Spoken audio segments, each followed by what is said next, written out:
You achieved a six-figure net worth by the time that you were 25 years old. But you said that you had strong and anxious feelings about money that didn't seem to go away.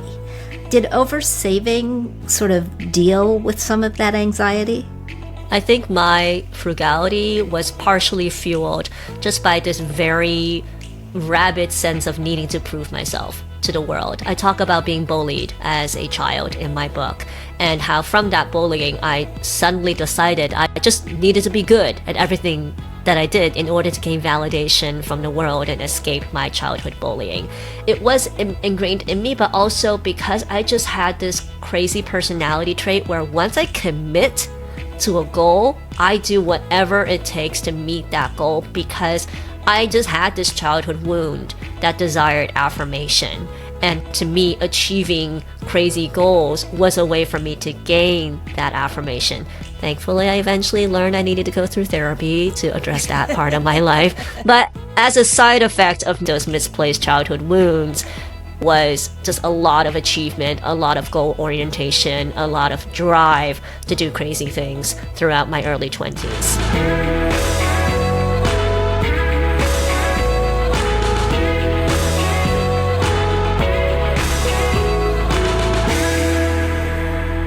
Hey everyone, I'm Jean Chatzky. Thank you so much for joining us today on HerMoney, where today we are talking about all things related to the FIRE movement. FIRE is the acronym for Financial Independence, Retire Early for the Uninitiated. The movement is huge. It has a lot of devotees. It also has some detractors. In a nutshell, FIRE says, live below your means, invest as much as possible, as early as possible, so that compound interest can work its magic and give you a life where you don't have to work if you don't want to work. You can retire early if you want. You could do work that is more along the lines of things that you enjoy. But many FIRE folks, they take things to the extreme. Sometimes they save half their income. Sometimes they live a very austere life so that they can bulk up their savings as quickly as possible, arguably missing out on the occasional fun that life has to offer. But the deeper that you dive into the movement, you realize not everybody is taking that path. There are countless ways to get there that don't involve living off rice and beans for a decade. The FIRE movement itself, it's nothing new. It's been around since 1992, but it has gained significant ground in the last decade, particularly as younger generations save more for retirement earlier than previous generations did. My guest today, Shang Saavedra, achieved FIRE at age 32, and she is not afraid to share the ups and downs of her journey. She is the founder and CEO of the personal finance platform Save My Sense, and in her new book, Wealth is a Mindset, Change Your Mind, Change Your Money, she shares the root causes of many of our money problems and explains how we can get out of a loop that we don't want to be stuck in, whether we want to retire early or just retire comfortably. Shang, welcome. Thanks for being here. Jean, it's an honor to be here. I'm so fangirling right now that I'm Oh on my your gosh. show. Thank you so much. And I want to start with your FIRE story. Many people who want to achieve FIRE do it for extremely personal reasons. What was it that drew you to this at such a young age? Yeah, and I want to note two things. One, it was somewhat accidental, and two, I had a lot of privileges on the way that I want to acknowledge. So let's talk about the accidental stumbling into FIRE. I didn't know what FIRE was.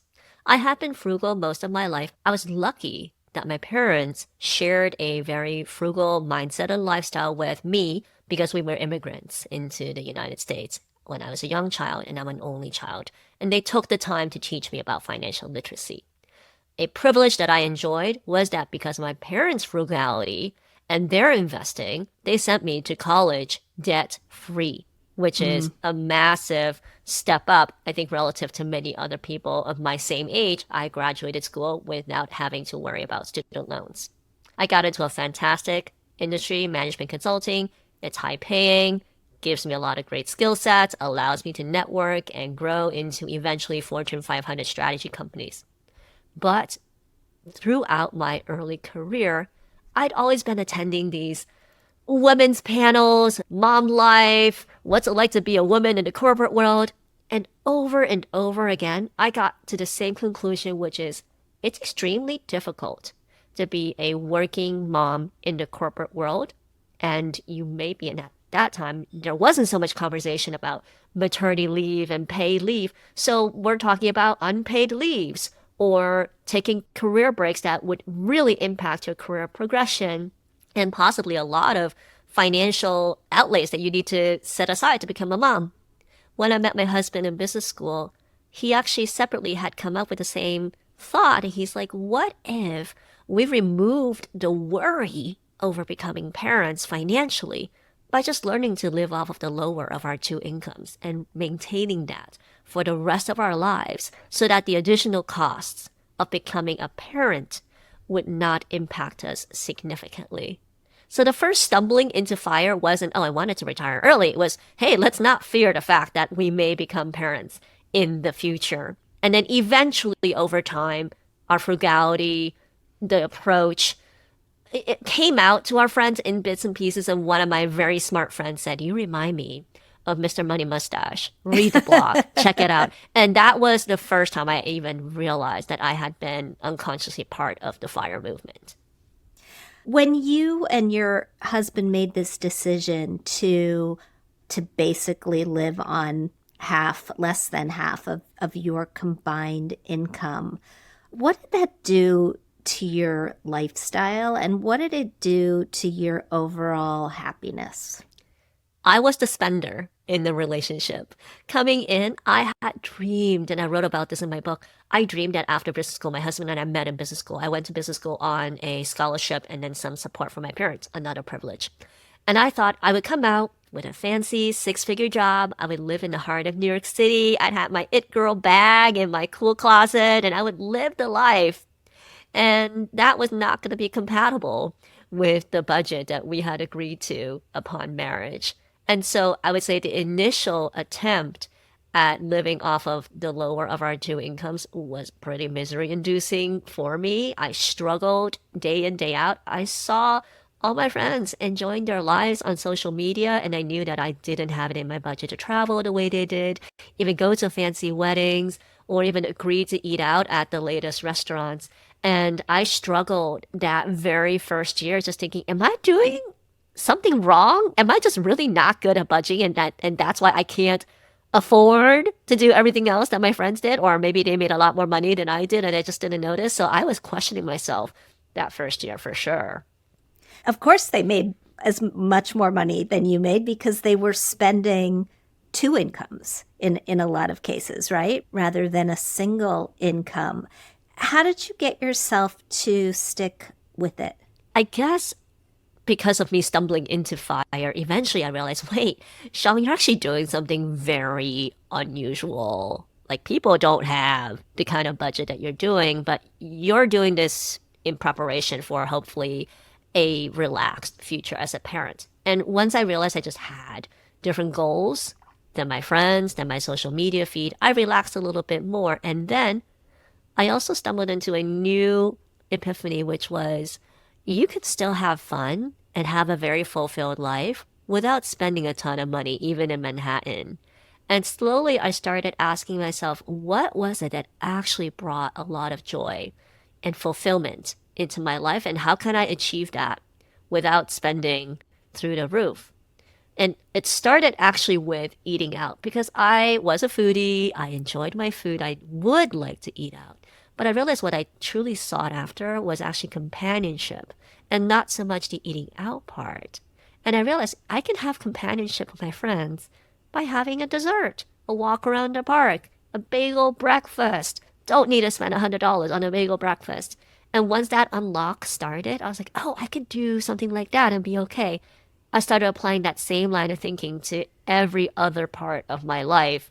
We already had a very low rental situation, but I applied it to my clothing, my travel, my own cooking, our enjoyment of entertainment. And that was when the habit of trying to live off of our lower of our two incomes finally stuck with me. You started this when you were, I believe, 25 years old and achieved a six-figure net worth by the time that you were 25 years old. I wonder about the emotional benefits to going this route. And just so my listeners know, we will get tactical. We will get to the how do you do this if this is something that you want to do. But in your book, at the very beginning of your book, you not only said that you grew up in a household that discussed money all the time, but you said that you had strong and anxious feelings about money that didn't seem to go away. Did over saving, because I think fire is essentially saving more than you have to right now in order to give yourself choices, additional choices down the road. Did over saving make those anxious feelings go away? Did it sort of deal with some of that anxiety? I think my frugality was partially fueled just by this very rabid sense of needing to prove myself to the world. I talk about being bullied as a child and how from that bullying, I suddenly decided I just needed to be good at everything that I did in order to gain validation from the world and escape my childhood bullying. And so even in my early 20s, when I was already saving money relative to my other college graduates because I had no school debt, so I could start saving, and I reached six figures into my mid 20s, and then from the mid 20s to 31, that's when I reached seven figures. And I guess it was ingrained in me, but also because I just had this crazy personality trait where once I commit to a goal, I do whatever it takes to meet that goal because I just had this childhood wound that desired affirmation. And to me, achieving crazy goals was a way for me to gain that affirmation. Thankfully, I eventually learned I needed to go through therapy to address that part of my life. But as a side effect of me not knowing how to place those misplaced childhood wounds, the side effect was just a lot of achievement, a lot of goal orientation, a lot of drive to do crazy things throughout my early 20s. I wouldn't necessarily put fire in the crazy bucket. I think sometimes we need big, audacious goals in order to motivate us. I just ran a marathon for my 60th birthday. Now, I know that's not exactly the same, but that for me was big and audacious. It is. And it was very motivating as well. You did this, as you point out, in New York City, which is a very expensive place to live. So can we break down, first of all, for people who don't understand how it works, the fire math? And then I want to talk about those specific categories and what were the smartest things that you did in each category in order to stay on track. How does fire math work? There are two different formulas, right? Yeah, the most popular one is called the 4% rule, where it basically states that if your annual expenses are equal to 4% of your net worth, then you're considered to have enough in net worth to fuel your lifestyle and retire for the rest of your life. That comes with the assumption that your underlying net worth and your assets are being invested and growing at a higher rate of, call it 8 to 10% on the market, so that even if you extract 4% from your portfolio each year, the underlying portfolio is still growing at a faster rate, and so it wouldn't go down over time. To build up to this very large amount of net worth means that you need to raise your income, lower your expenses, and that difference, that gap between your income and your expenses is your savings that you then put into investments.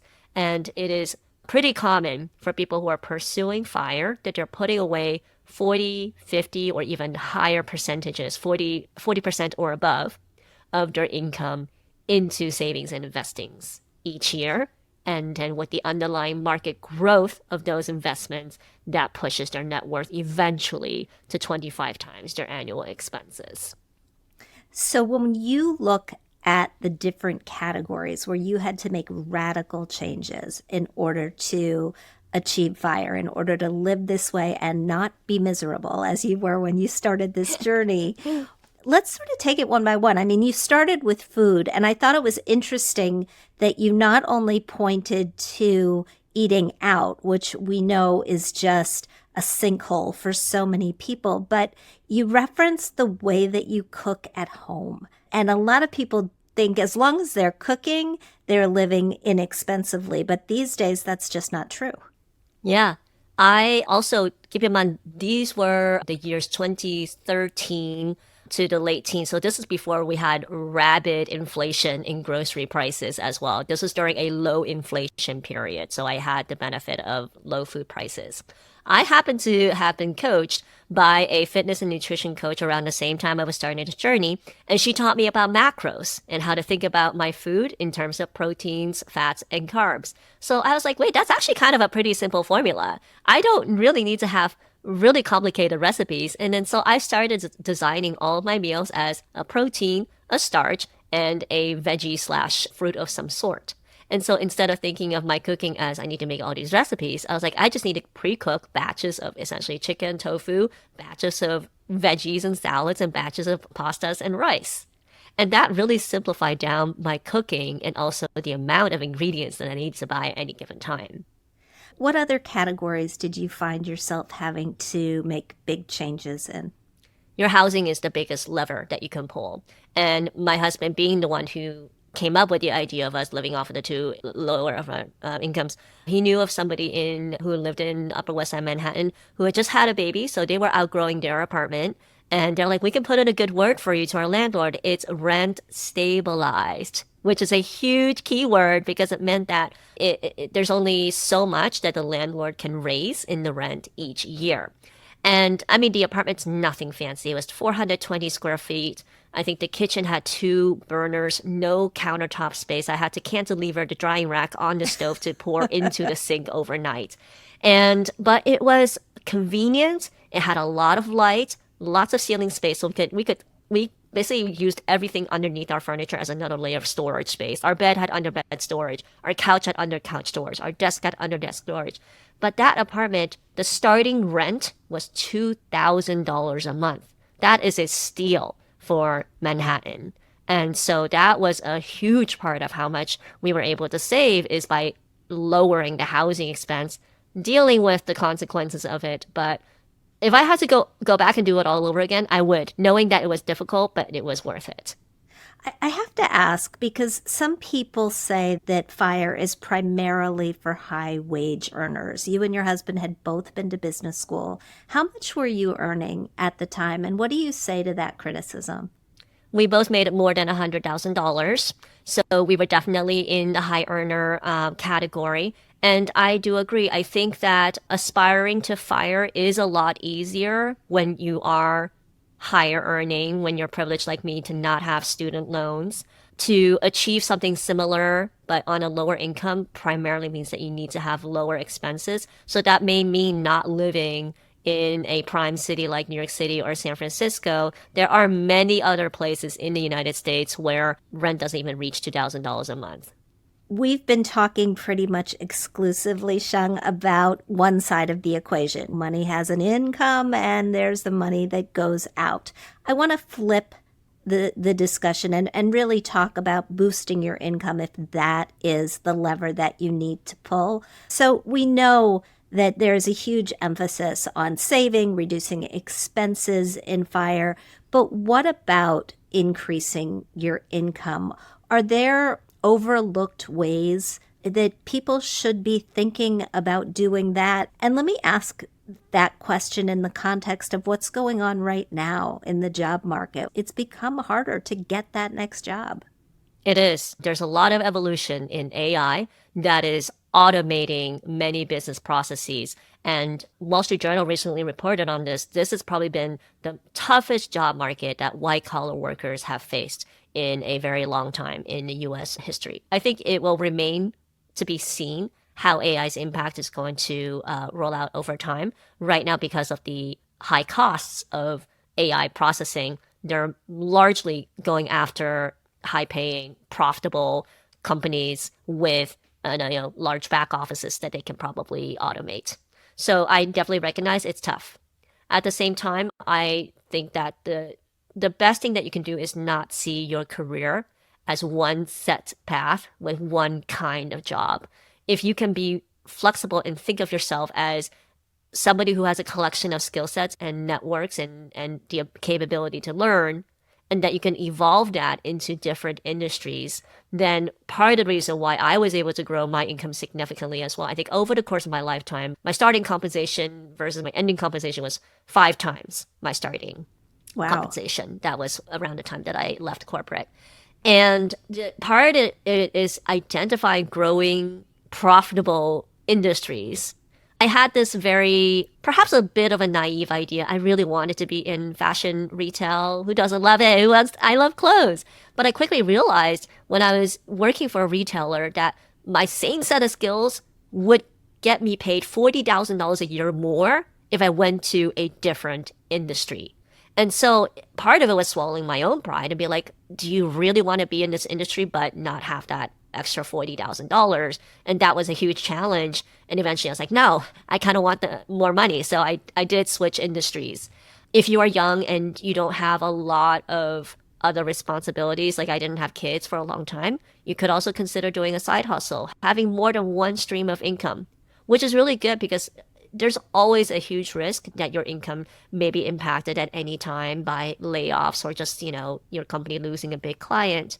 I took up a second job completely unrelated to my corporate strategy world, which was I became a wedding photographer. Super fun, very unrelated to what I do now, but it was pretty steady. I think I made about 5 figures each year in profits that I was also able to add to my investments over time. When you think about fire, I would imagine that any community trying to accomplish a big goal, it can get lonely. How important is it, or was it for you, to find other people who were pursuing the same thing? And how do you all, they call it a movement now. In the beginning, it wasn't a movement. It was just, have you heard of this thing? But now it's a movement. And how important is the fact that there are a lot of people trying to reach the same place? I was so lonely the entire time. Like before I discovered a Mr. Money Mustache blog, it was just me and my husband. I was actually too scared and too ashamed to even share what the heck that I was doing with any of my friends, because I was like, I don't think people are going to understand what it is that I'm doing. And also it just makes me look like a poor person. So, I had all these like misconceptions in my head that just don't talk about it. And then by the time I discovered Mr. Money Mustache, and then eventually I started seeing people talk about it on social media, I was like, I wish I had that community back when I was doing it, because you gotta find your people to continue doing what it is you're doing. And it's great. I love that there's so many subreddits dedicated to all kinds of hobbies these days. And that not only do we have a very healthy personal finance conversation and community across TikTok, Instagram, Facebook, but we also have a leading trend of celebrating underconsumption these days. Like people actually talk about underconsumption or not aesthetic homes and making that a normal thing to show. And I was like, I wish I had y'all around me 10 years ago when I was doing this. So where are you now? You're a mom. You are out of corporate life. Tell us a little bit more, but also tell us what happens once you hit your fire number. Like, what do you do then? I actually had a lot of fear even after hitting my initial fire number, because that was a fire number for 2 adults. It did not include children. So I knew that it wasn't realistic at that time for my husband and I to quit. And also because our original goal wasn't to leave work, it was to sustain children. So we knew, okay, we're done saving for our own retirement. Now any extra dollar can go towards having children. And it was gobsmackingly expensive to send a child to daycare in Manhattan. We didn't end up staying for partially for that reason. So had my first kid in 2019, had my second kid in 2022, by which point we moved from Manhattan to Southern California to be closer to my in-laws who do help every now and then with our children. But more importantly, what actually eventually led me to make the decision to leave corporate, my husband's still working corporate, was a health scare. I couldn't have foreseen this, but right after delivering my second child, for an unrelated reason, I ended up being in the ICU. And that was awful. There was a person dying across the hall. And I was like, oh my gosh, am I here because I'm dying? Like, how can that be? By that time, I was 37. I was like, no way, no way. Like, I shouldn't be here. And I guess that event really pushed me to ask myself, well, do you want to be working in corporate, or would you rather do something else with your life? You now actually have the financial freedom to do it. By that point, Save My Sense, my personal finance platform and coaching business, had grown significantly. And I was like, you know what? Just do that. Just pursue that. And I got my book deal around the same time. So it's just all God's perfect timing, just saying, here's a sign, like a really, really strong sign to stop fearing yourself and do something meaningful. And so nowadays I do full-time Save My Sense, but also I'm the primary parent. So if anything happens to my children, if they need to stay home because they're sick or whatever, then I do no work. I dedicate my time to my children. My husband works a relatively stable, chill corporate job that provides the healthcare. The retire early part of FIRE is the part that seems a little bit squishy, right? If everybody seems to want financial independence, not everybody wants to retire early. There are a number of FIRE practitioners who, like you, go on to teach other people about FIRE, which is great, and about personal finance. There are others who just take jobs that make them happier or that they don't hate, as compared with the one that they had before they achieved financial independence. How do you think about the juxtaposition between the FI and the RE? I think the FI gives you the options to define what RE is going to look like for you. And whatever you choose for it to look like, that's going to be your journey, and I celebrate that. Like I said, I wasn't starting out to retire early either. I wanted the optionality of not fearing my finances as a mom, and that was what I was lucky to be able to achieve today. I also have coached many clients where the RE looks very different for a lot of them. For many of them, it is stepping to a part-time role, a less stressful industry, or taking a work sabbatical for a couple of years, starting a business, also a very common one. And for some of them might be one person becomes more of the stay-at-home parent, while the other person, like my husband, continues to work for the healthcare. Because a blind spot that a lot of people have going into early retirement is recognizing, oh, suddenly you're responsible for your own healthcare. Oh, yes. Yeah, and that can cost $20,000 or more a year. I mean, that's a very significant expense that many people are not prepared for. I want to leave everybody with a place to start. And you lay out in your book a very helpful framework called FIT for getting started making changes with your savings. Can you tell us just enough about it that we can grab on and maybe give it a try?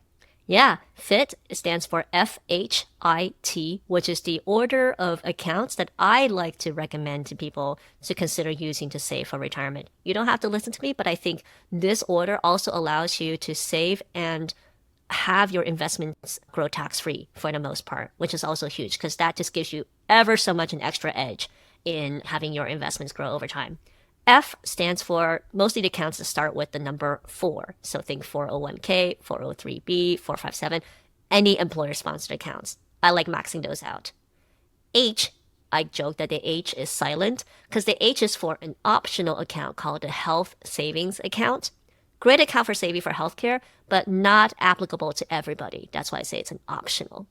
Then it's the I that stands for IRA. Typically that looks like either a traditional IRA, Roth IRA, or in some cases for high earners, a backdoor Roth IRA. And then finally, the T stands for taxable brokerage, which is just a regular investment account that you can open with any financial institution, but it doesn't offer you any tax-free growth. great hierarchy to get started with. Shang Saavedra, thank you so much for being with us today. I know that you are going to come back and answer some mailbag questions for our listeners on a later show. So let me just tell everybody to pay attention and look for that. And just a reminder, Shang's book is called Wealth is a Mindset. Change your mind, change your money. Thank you so much for being here. Thank you so much, Jean, for having me. And